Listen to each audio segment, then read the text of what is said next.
Good evening, my fit single mama ladies. So, how are we doing? We are ending here day 2 of our sugar detox challenge.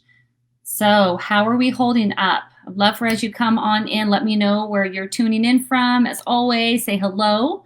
I would love for some interaction going on if you're here so I can chat with you all. I would love to see and hear what's going good for you. Have you experienced any cravings? And if so, did you implement any of these strategies that we talked about in yesterday's video to cope with those cravings? So I posted, I had sugar cravings and I was like, where's my candy? Give me something, something, something, something. So I grabbed a peach out and used that. And I also had a pluot. So I did both of them. So that did definitely help the craving, but it's still there.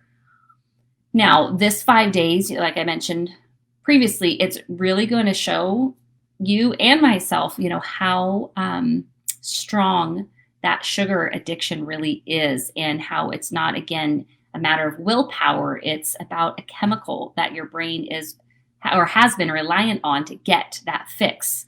And it doesn't have it right now. So it's trying to figure out how to get it. And it's craving it because it's used to having it. So we're changing it. And with this 5-day detox, we're going to be resetting the brain, resetting that the dopamine receptors so you don't have those cravings after you get off of the processed and refined sugar. So we talked yesterday about how to cope with those cravings. And I mentioned that you wanted to come back because today we're talking about the mindset and using sugar as a reward. So I would love to hear from you. Have you used sugar as a reward? Have you done something so you could have a sweet treat after? Drop me in the comments, sweet treat, so I know that you are like that as me. So, and if you're watching this on replay, please put hashtag replay in there for me. So I have to tell you a story. So how long ago was it? Probably about 12 years ago. My son, he was about 6-7 weeks old, and I started back up in a Mama Fit class. And we would start at the gym, and we would run with the kids or the babies in the stroller and go down to the local park and do our workout. And then we would go back to the gym, or some of us would go to Starbucks. And so every time I worked out, I'm like, well, I worked out. Now I can go get my treat. I'm going to get myself a tall. I would get a decaf non-fat mocha with light ice and a glazed old-fashioned donut. The instructor at the time, she would laugh at me. She goes, Carrie, I love how you work out so you can eat. I go, yeah, totally. It's what I'm doing. So little did I know back then what I was doing to myself. I created a habit and my brain got reliant on. I worked out. I would go eat the sweet stuff. And so my body was craving that, and I would stay in that habit, and that pattern. And then I would be like, well, how come I'm not losing any weight? Well, obviously, right, I was doing the work, and then I would offset the work I just did with, empty calories and, not empty calories. Well, they were high calorie items that didn't have any nutritional benefit for me. So have you ever had that happen? I would love to hear your story. So share with me below in the comments. So with that, when we use sugar as a reward, we're training our brain, right? So whatever it may be, because we're telling our brain, hey, do this and you'll get this. So let's talk about how we can switch up that mindset a little bit. So as we go in, with that sugar as a reward, we want to have it replaced with maybe a healthier habit or a healthier option or reward. So think about, when we think about food as a reward, it can be dangerous, right? That slippery slope, getting addicted to it, like I shared in my story, and then slowing down our results. Most of you are in here because you're wanting to be a healthier version of yourself, and whatever that means to you, whether that's losing weight or toning up or working on your mindset. We have to watch how we talk with ourselves and what we're telling ourselves. And so how are we going to change the mindset, or how can you change the mindset? So it's reconditioning the brain, right? So start with our self-talk. So when you are doing something good for yourself, self-care, you're moving your body, you're exercising, you're putting more healthy food items or beverages in your mouth, give yourself a praise for that, and remind yourself how good your body feels when you have these foods or these beverages. And if you have cravings hit, before you maybe get into those cravings for the foods that are not as healthy, start with a curious mindset. Ask yourself, why am I wanting this? What did I eat before this? Or maybe there was an emotional trigger for you, and that's why you're going after or you're craving a certain food. So become curious, why these are hitting. And positive self-talk is very powerful. So if we talk negative to ourselves, we're going to stay in that mindset. And then the more we focus on our cravings or the sugar, if we're trying to avoid it, but yet we're thinking about it, then our brain's automatically going to try to solve that problem for you. And it's going to keep you focusing on sugar. So the distraction method also helps, just like we talked about yesterday in the cravings, having the distraction. And then, again, become educated. Why are you, again, craving a certain food? Or why is that sugar an issue for you? So gaining knowledge and understanding as well is going to help you understanding why we have these sugar cravings. What's the culprit of it? Is it really that we just have no willpower? Or is it more that, again, it's a chemical reaction in your brain? So knowing that it's not you, it's a response that your body is trying to solve because it's not in homeostasis anymore, right? There's no sugar. So right now, you could be feeling, getting a headache. You could be cranky. You could, be more thirsty. You could feel maybe less hungry as well.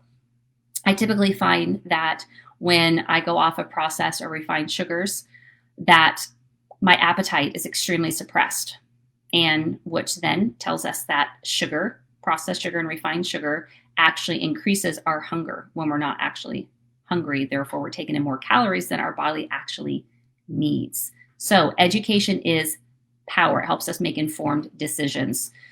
And again, knowing that it's a chemical response or an imbalance, again, addiction. And so it has nothing to do with a lack of willpower. It's all about the chemical response that your brain is trying to get.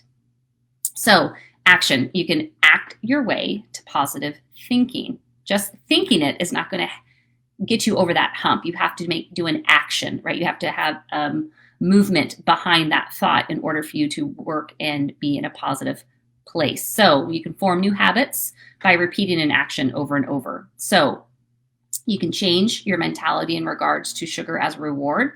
And instead, you can change that to, a healthier option, or better yet, an activity. So maybe, if you meet your goals and you get your daily movement in, then you are going to be able to have, time to sit down and watch your favorite show. Or maybe it's to, go out to a movie if you have movie theaters open right now. So thinking of something that you love doing, some type of self-care or some fun activity that you enjoy doing. And getting up and moving, that's also going to help change that brain chemistry, and it's going to program your brain that you feel good when you move. Okay, so it's about retraining the brain.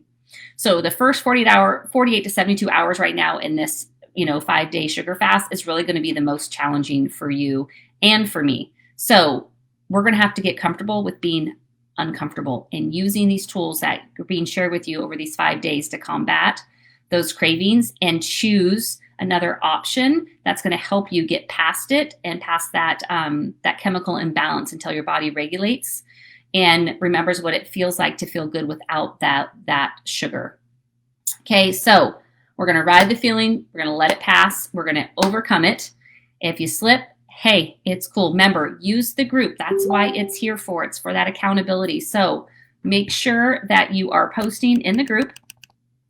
And then I would love for you, again, to continue for tomorrow. Your homework is to, again, do a meal or a snack and post it in the group that has no added sugar. So I would love to see you posting, maybe if you're doing anything that's packaged or pre-made, post that, in the group. Let's see the ingredient list, that will give ideas to others that are participating of other food choices they can do if they are running out of options. So the easiest way to make this work is to think about whole foods, lean protein. That is going to get you through in regards to not having to worry about prepackaged items and the sugar content. And then watch out for those sneaky condiments. Those things have sugar, most of them do. So watch them. Ketchup is a primary one.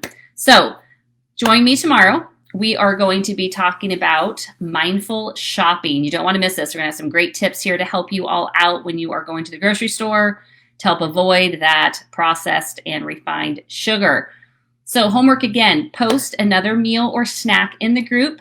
I would love for you to shoot a picture of anything that's prepackaged that you're using, the front of it, and then the back, the label showing the ingredient list. There's your challenge. You got this, ladies. Keep up the great work. If you have questions, post them in the group. Tomorrow is our Hump Day pep talk, and we are talking about overwhelm and how to overcome it. You won't want to miss it. That will be at 2:30 p.m. Pacific Standard Time tomorrow. Have an amazing night, ladies. And again, if you have questions, please post them. Sabrina, she said, I did notice a decrease in appetite today. Yes, right? So again, sugar induces that hunger, even though we're not hungry. So excellent awareness there, Sabrina. Awesome. So love to hear from the rest of you if you've had that as well. So have a great evening, and then let me know if you have questions. Post them in the group. And again, there's a thread in there in regards for tomorrow's Hump Day Pep Talk. So if you have some questions that you want answered on the live, make sure you post them in that thread and tag me so I see them before I go on at 2:30 tomorrow. Have an awesome night, ladies.